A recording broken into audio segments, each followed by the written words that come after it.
So, what are the rules of great public speaking?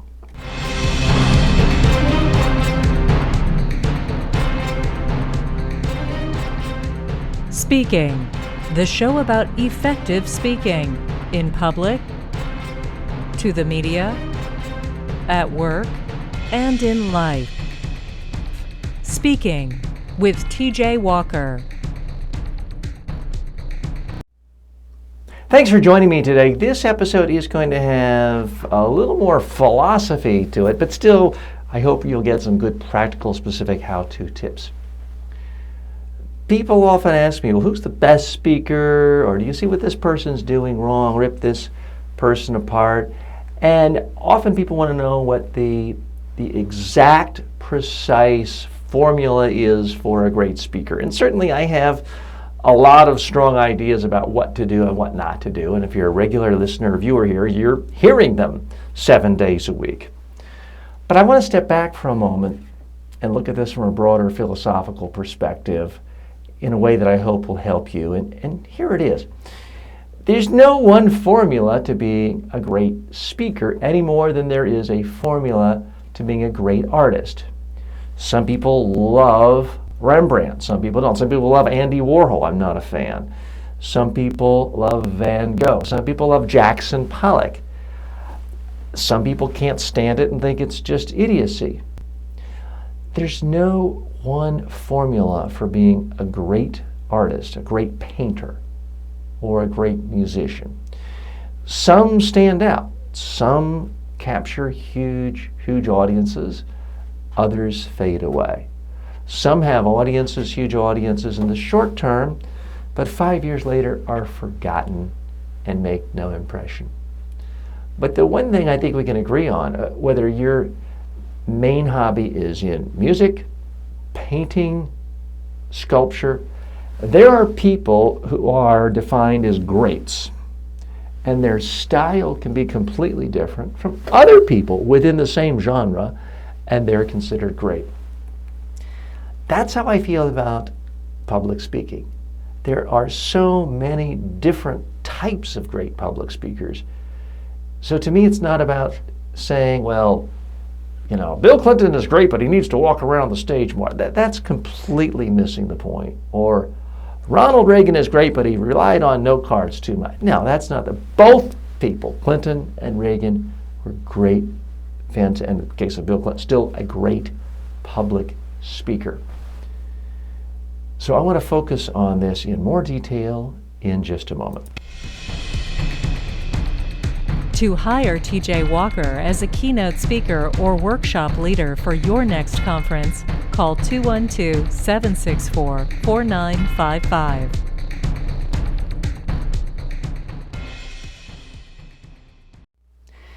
If you are a baseball player, you can be a horrible fielder, a horrible thrower. If you can consistently hit a home run and a ball coming to you 120 miles or however fast fastballs are thrown at you, if you can consistently hit that ball out of the park, you're going to make millions and millions of dollars a year. You can be the designated hitter, and you can get rich and famous just by doing that one thing well. You may have awful form. You might throw in a silly, awkward. It's not going to matter if you can do that one thing well. Similarly, when it comes to public speaking, if you can say things in a way that an audience finds interesting and memorable, you can break all the rules. You can read with your head down. You can scratch your head. You can talk in a boring monotone that most people would consider awful. You can violate every single rule as long as you engage people and they find your ideas interesting and memorable. So how are you going to use that when it comes to your own preparation? I certainly think you should at least think about some of the basic rules. I mean, there are some good rules like don't have your head down and read. That I think is a perfectly good rule most of the time. Don't do a data dump. Illustrate key points with stories.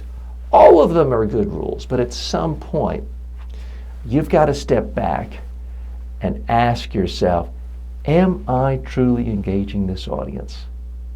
Am I connecting with them? Are they understanding me and remembering me, however it takes? Maybe you're like Gary Vaynerchuk, you use a lot of curse words, and you're manic and you're messy. Works for him. Doesn't have to be your style. Maybe you're very, very neat, straight-laced, focused, and you stand behind the lectern and you don't move at all. That works for other people. But you've got to focus on what really works on your audience, as opposed to just checking off boxes on a checklist. And I'm not against checklists. I use checklists in my own trainings with people. I ask them to grade themselves on about 30 different categories: their posture, hand movement, voice, volume.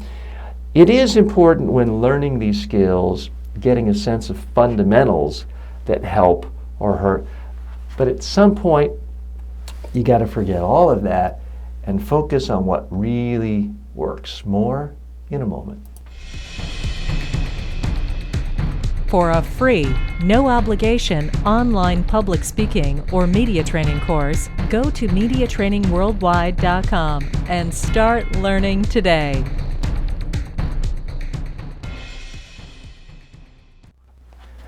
This is why I believe it's not particularly fruitful to officially categorize someone as a good speaker or not a good speaker. It's kind of like trying to label someone a good novelist or not a good novelist. If people are still reading the book 10, 20, 30, 40 years ago, if it is given as an assignment in high schools, at some level it's stood the test of time, and it stands out from all the books that are instantly forgotten and sell 3 copies a year. I'm not saying popularity is the only thing, but it is something. So when you're looking at a speaker, I urge you, don't sit there and say, well, he said 3 ums, and my speech teacher said that's the worst thing you could ever do, and I counted the 3 ums. Forget about it. Some of the most successful communicators in the world, some of the top talk show hosts, they say all the time. And people still find them interesting. For some speakers, it's their humor. For some speakers, it's their warmth. For some speakers, it's their compassion. For some, it's just the sheer overwhelming odds they overcame in getting there today because their life was so awful that it's motivating. So my big challenge to you is ask yourself, what do you really have that's different, that is unique, that's going to stand out? And if you don't have anything that unique, doesn't mean you can't be a good speaker, but you've got to figure out a way of presenting it that somehow comes across as authentic, interesting, and is that one good thing. My biggest point to you in all of this is, rather than figuring out how to reduce flaws, figure out what is the one big thing that's actually good, that's interesting. Back to the baseball analogy again. You can be a horrible fielder, horrible catcher. If you can just hit home runs, you are going to be in great shape. Football, if you can kick through the goalposts every single time and never miss, you can be a 98-pound weakling. You can run the 100-yard dash in 5 minutes. It doesn't matter. If you can do that one thing, you might not make $100 million a year, but you can always play on a professional football team because you can do that one thing well. That's my challenge to you when it comes to your speaking. Figure out what is it that you really do well, and let's build that. And when you see other speakers out there, don't pick them apart and analyze, they looked down at their notes for a second. Don't look at it from that perspective. Instead, try to really look at them, listen to them, and figure out, what are they doing well that you can build on? That, I believe, is the best way to understand and enjoy other speakers. It's also the best way to build your own skills long term. I'm TJ Walker. Thanks for joining me. As always, may all of your presentations in life be a huge success. Speaking with TJ Walker is the #1 rated daily streaming TV and radio show devoted to all aspects of speaking and communication. If you received value from this show, then please subscribe to it at MediaTrainingWorldwide.com. Please review the show, leave comments, and share it with your friends and colleagues today.